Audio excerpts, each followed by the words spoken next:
ഈ പെട്ടിയാണോ നിനക്ക് വീടിന്റെ മുന്നിൽ നിന്നും കിട്ടിയത്? അതെ, ആരോ കൊണ്ടുവച്ചിട്ട് പോയതാ. ഇതിന്റെ മുകളിൽ ഒരു ലെറ്റർ ഉണ്ടല്ലോ. ജാലു, കർണി, എടാ മണ്ടന്മാരെ, ഈ ലെറ്റർ നമുക്കുള്ളതാ. നീ വായിക്ക. JTRRന്റെ ടീമിന്റെ പ്രാക്ടീസ് മുടക്കി അവരെ കോമ്പറ്റീഷനിൽ തോൽപ്പിക്കാമെന്നൊക്കെ പറഞ്ഞ് കാശ് വാങ്ങിച്ച കാര്യം നീയൊക്കെ മറന്നോ? നിനക്കൊക്കെ ധൈര്യമുണ്ടെങ്കിൽ കോമ്പറ്റീഷന് തോൽപ്പിക്കേ. അയ്യോ, ഇത് കൈറോൺ ബാൻഡ് അല്ലേ? JTRR ടീമിന്റെ ഓപ്പോസിറ്റ് ഉള്ള ടീം അല്ലേ? നിന്റെയൊക്കെ പൊട്ട ബുദ്ധി മതി. ഈ ബോക്സിൽ ഒരു സാധനമുണ്ട്. ഇനി അത് വെച്ച് അവന്മാരുടെയൊക്കെ പ്രാക്ടീസ് തടസ്സപ്പെടുത്ത്. വലിയ ബുദ്ധിശാലികളല്ലേ? ഇതെന്ത് സാധനം?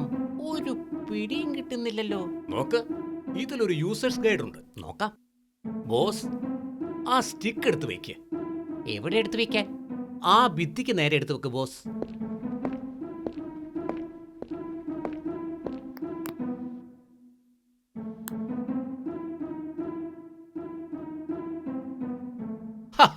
ദേ നോക്കിക്കേ. ആഹാ, ഇത് കൊള്ളാല്ല. നോക്ക്, ഇനിയാണ് കളി കാണാൻ പോകുന്നത്. ആ, അടിപൊളി ബോസ്. ഇത് വെച്ച് നമ്മൾ അവരുടെ മ്യൂസിക് പ്രാക്ടീസ് മുടക്കും. എങ്ങനെ?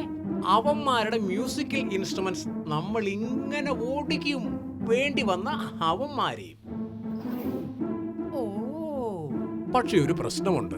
ഇതിന്റെ റേഞ്ച് 25 മീറ്ററേ ഉള്ളൂ. അപ്പോ ഇത് അവന്മാരെ വീടിന്റെ ഉള്ളിൽ ഒളിച്ചു വെക്കണം. അതിന്റെ കാര്യം ഞാൻ ഏറ്റു.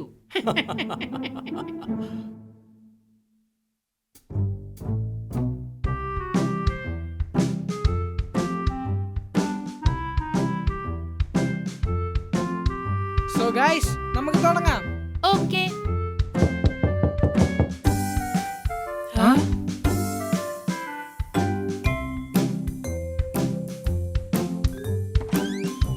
ഹായ്,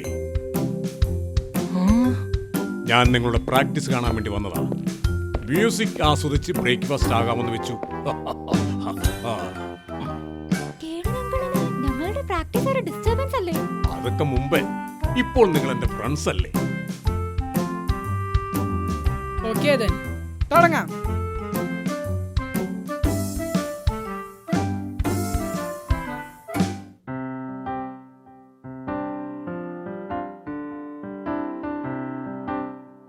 കേണലേ, നിനക്കിട്ടും തരാമടാ.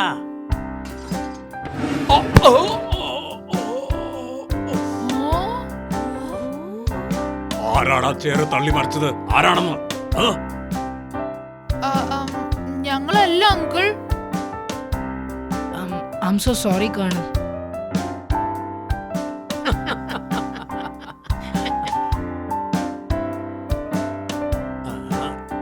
ഇനി അടുത്തത്.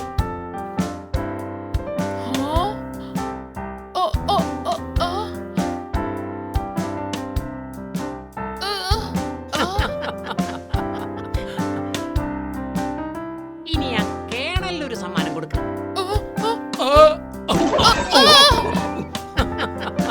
You insult me. ഇനി ഞാൻ ഇവിടെ നിൽക്കില്ല. ജൂൺ, നീ എന്താടാ ഈ കാണിച്ചത്? ഞാനൊന്നും ചെയ്തില്ല.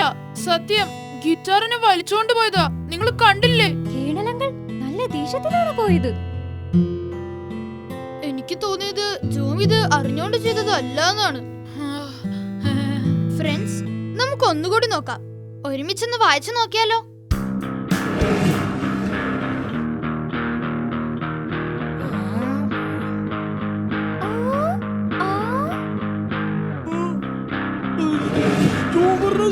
ശരിയാ, ഇതെന്തോ ഭൂതത്തിന്റെ കളിയാ.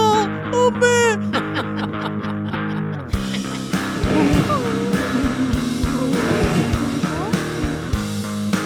ഓക്കെ, നമുക്കെന്നാ ഇന്നിനി പ്രാക്ടീസ് വേണ്ട.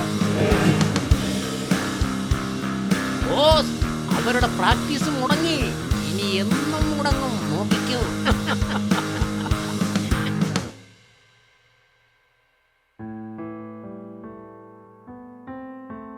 ഇതെന്താ പ്രശ്നം? ഒരു പിടിയും കിട്ടുന്നില്ലല്ലോ.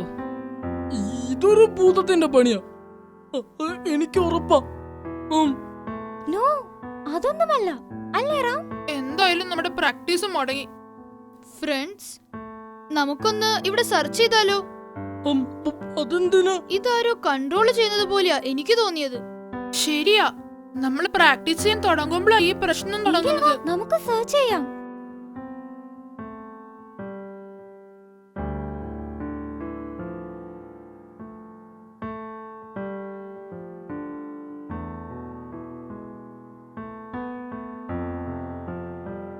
ഗായ്സ്, ഇതെന്താ സാധനം? ആ? അത് ഇതിനു മുമ്പ് കണ്ടിട്ടില്ലല്ലോ. യെസ്, നോക്ക്, ഞാൻ പറഞ്ഞില്ല ഇവിടെ എന്തോ പ്രശ്നമുണ്ടെന്ന്. അപ്പൊ ഇതാണോ നമ്മുടെ പ്രശ്നം? ഇതിലൊരു മൈക്രോ ക്യാമറയും പിന്നെ ഒരു സെൻസറും ഉണ്ട്. സോ ആരോ നമ്മളെ ഇതിൽ കൂടെ നിരീക്ഷിച്ചിട്ട് ഇതെല്ലാം ചെയ്തു എന്നാണോ പറയുന്നേ? എക്സാക്ട്ലി, അവര് ഈ സെൻസർ വെച്ചാ നമ്മളെ കൺട്രോൾ ചെയ്യുന്നേ. അപ്പോ നമ്മുടെ അടുത്തുള്ള ആരെങ്കിലും ആയിരിക്കില്ലേ? അതെ, അവർക്ക് ഈ ക്യാമറയും സെൻസറും വളരെ ദൂരത്ത് നിന്ന് കൺട്രോൾ ചെയ്യാൻ പാടായിരിക്കും. എന്നാ എനിക്ക് ഉറപ്പാ ജാനു ആയിരിക്കും ഇതിന്റെ പുറകിൽ. നമുക്കൊന്ന് നോക്കാം. എടാ കർണി, ഇന്ന് എനിക്ക് സന്തോഷം തോന്നുന്നടാ. ഇനി അങ്ങോട്ട് സന്തോഷം കൂടും. അവന്മാര് ഇവിടം വിട്ട് ഓടും, നോക്കിക്കോ. എന്നാലും ഈ സാധനം കിട്ടുന്നത് നന്നായി അല്ലേടാ? പിന്നല്ലാതെ ഇതെന്താ സാധനമെന്ന് അവന്മാർക്ക് ഒരു പിടിയും കിട്ടിയിട്ടില്ല. അവന്മാരൊരിക്കലും ആ ക്യാമറ കാണില്ലല്ലോ അല്ലേ? പേടിക്കണ്ട, അതൊക്കെ ഞാൻ സേഫ് ആയിട്ടാ വെച്ചിരിക്കുന്നത്. ഇപ്പോൾ ഇതിലൊന്നും കാണുന്നില്ലല്ലോടാ, ഇരുട്ടാ. അവന്മാര് പേടിച്ച് വിറച്ച് കിടന്നു കാണും. ബാക്കിയൊക്കെ നാളെ. ഓഹോ, ഇപ്പൊ എല്ലാം ക്ലിയർ ആയി. വെയിറ്റ്, എനിക്കൊരു ഐഡിയ ഉണ്ട്. ഇതിലൊന്നും കാണുന്നില്ലല്ലോ ബോസ്, ഇതെന്തു പറ്റി? ഒരു കാര്യം ചെയ്യ്, നീ ഇങ്ങോട്ട് മാറ്, ഞാനൊന്ന് ഓപ്പറേറ്റ് ചെയ്ത് നോക്കട്ടെ. ദേ കർണി, നോക്കി, നമ്മുടെ വീട് പോലെയല്ലേ? ആ